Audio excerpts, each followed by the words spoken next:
كاين سر صغير يقدر يقرب راجلك منك ويخلي ولادك يتعلقوا بيك اكثر. هذا السر ما يحتاج لا دراهم لا هدايا ولا مجهود كبير، بصح للاسف اغلبنا ما تعلمناش هذا السر وحنا صغار، ولهذا نحبوا بصح ما نعرفوش نوصلوا حبنا للناس اللي عايشين معانا. اذا حبيتي تعرفي وتعبري على مشاعرك بطريقه تخلي راجلك وولادك يحسوا بيه، كملي معايا الفيديو. الخير الشيرات، كي راكم غايه؟ ان شاء الله كي يدخل عليكم الفيديو هذا يلقاكم بألف خير. موضوعنا اليوم كيفاش تتعلمي تعبري على مشاعرك وحبك لزوجك ولأولادك. ما نقولكمش ديروا لي جيم واشتراك للقناة، نخلي مستوى الفيديو هو اللي يحكم. اول خطوة، ما تستنايش المناسبات باش تعبري على حبك لزوجك ولا لولادك. بزاف نسايبوا رجال تاعهم مقلوبهم، بس عمرها ما قالت له كلمة حلوة ولا كلمة نبغيك، وكي تسقسيها وتقولي لها علاه تقولك هو راه عارف، هو يعرف باللي نبغيه، علاش لازم نقولها له؟ وهنا راكي غالطه اختي. صح، هو عارفك باللي تبغيه، بصح الزوج تاعك يبغي يسمعها منك. مهما كانت العشره بيناتكم يبغي يسمع كلمه طيبه منك ولا كلمه نبغيك. كيما انتيا تعرفيه باللي يبغيك وتعرفي ولادك باللي يبغوك، بصح تبغي تسمعيها من عندهم. الكلمه الحلوه ولا كلمه نبغيك ما تنقص منك والو، بالعكس تزيد المحبه بيناتكم. نعطيك مثال، صباح راجلك كي يخرج كل يوم يخدم، بدل ما يكون اخر الكلام اللي يسمعه منك ما تنساش جيب الكسره معاك، ما تديرش الروطار، شور بكري، قولي له كلمه ربي يحفظك، ربي يسهلها عليك، ربي يلقيك بولادة الحلال.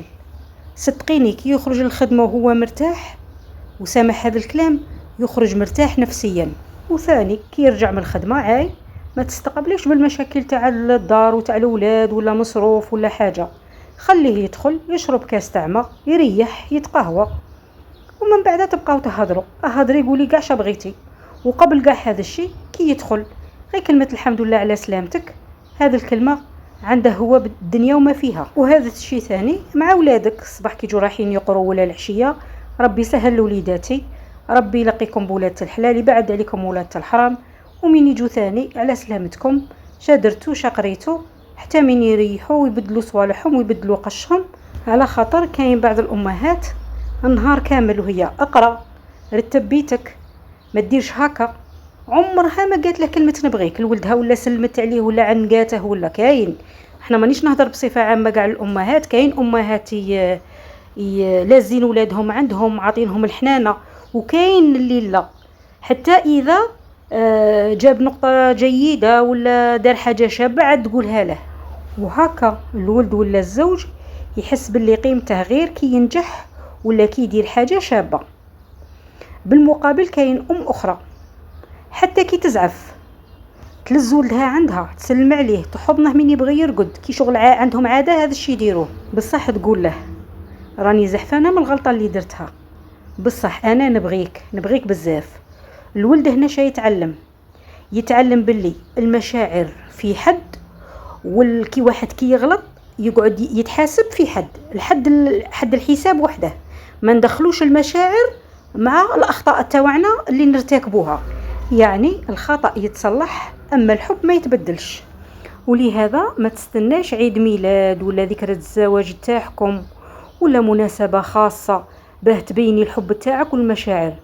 الحياة الزوجية تحتاج يتقال كل يوم كلمة طيبة ولا رسالة صغيرة، ميساج صغير، ابتسامة ولا حتى دعوة صداقة، مثل ربي يحفظك. هذه الأمور البسيطة بصح أثرها كبير بزاف في القلب تاع الواحد. كيما الجسم من يحتاج الماكلة والفاكهة والفيتامينات باه يتقوى، حتى الروح تبغي كلام شباب حلو باه تدي طاقة وتقوي المشاعر تاع بنادم. الخطوة الثانية، الحب ماشي غير بالهضرة، حتى بالأفعال. كاين بعض الأزواج ما يقدروش يقولوا كلمة نبغيك، بصح يقدروا يبينوها بتصرفاتهم. صح، كلمة نبغيك كلمة حلوة وعندها قيمة كبيرة، بصح كاين بعض الأزواج ما يعرفوش يعبروا بالكلمات، تلقايهم يحشموا ولا ما ترباوش في دار ما كانوش يسمعوا فيها كلمات تاع حب، ولهذا يلقوا صعوبة باش يقولوها. لكن هذا ما يعنيش باللي ما يبغيكش. كاين أزواج حبهم يبان في تصرفاتهم أكثر من كلامهم.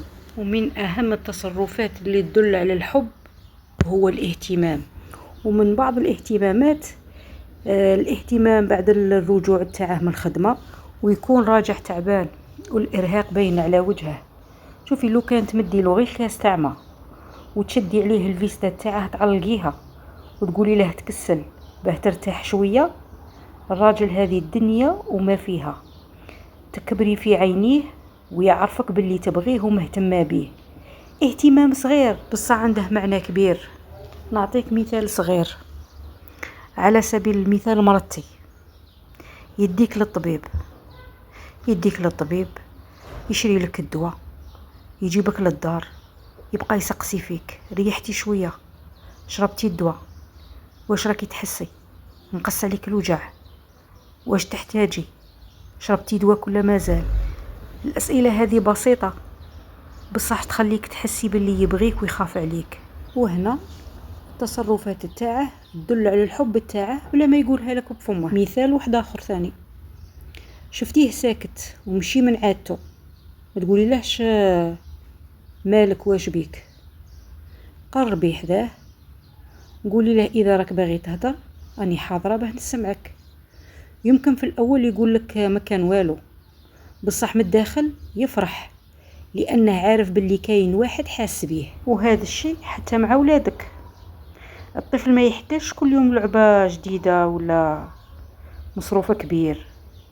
اكثر حاجه يحتاجها مرات غير تحضنيه عندك، غير تبوسيه، الدنيا وما فيها. كاينه واحد العاده ماذا بينا نعلموها لولادنا من الصغر.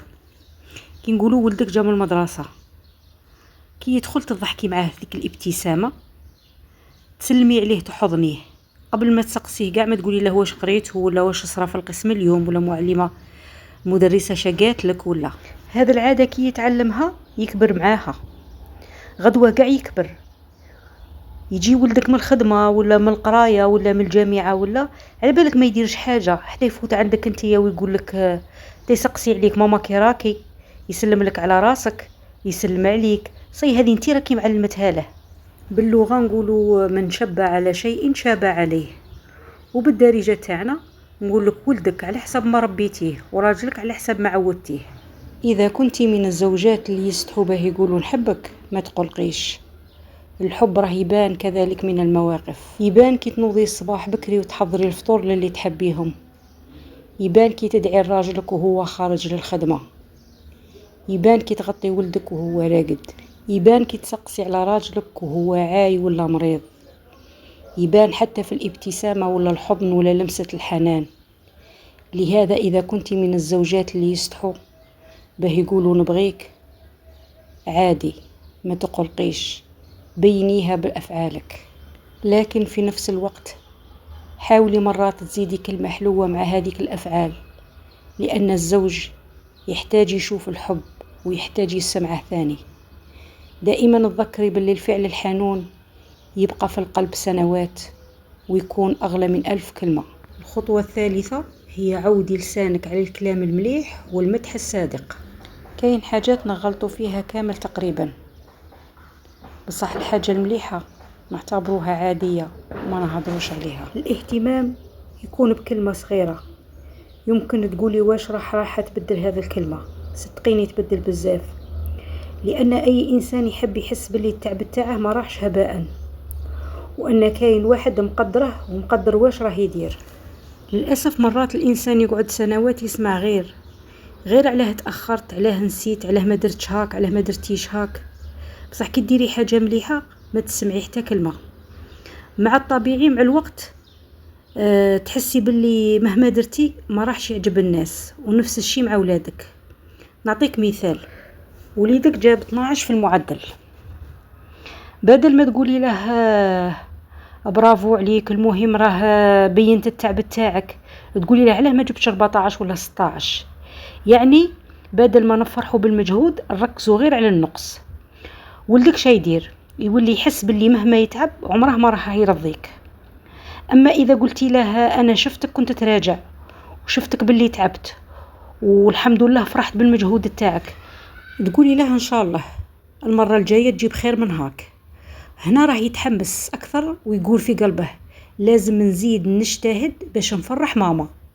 وهذه الهضرة حتى لبنتك، إذا رتبت غرفة وحدها ولا عاوناتك في الكوزينة ولا ما تسكتيش، قولي لها يعجبني النظام تاعك والترتيب تاعك، ولا تقولي لها برافو عليك ريحتيني اليوم. الكلام كيما هكا يولي يحفزها ويشجعها ويخليها تقضي فرحة وهي فرحانة، لأن المدح الصادق يدخل في القلب. دائما تذكري الإنسان ينسى الهدية وينسى الدراهم، بس عمره ما ينسى الكلمة اللي ترفع المعنويات في وقت كان محتاجها. مرات غير كلمة يعطيك الصحة ولا أنا فخورة بيك تقدر تبدل اليوم كامل وحتى تبدل إنسان كامل.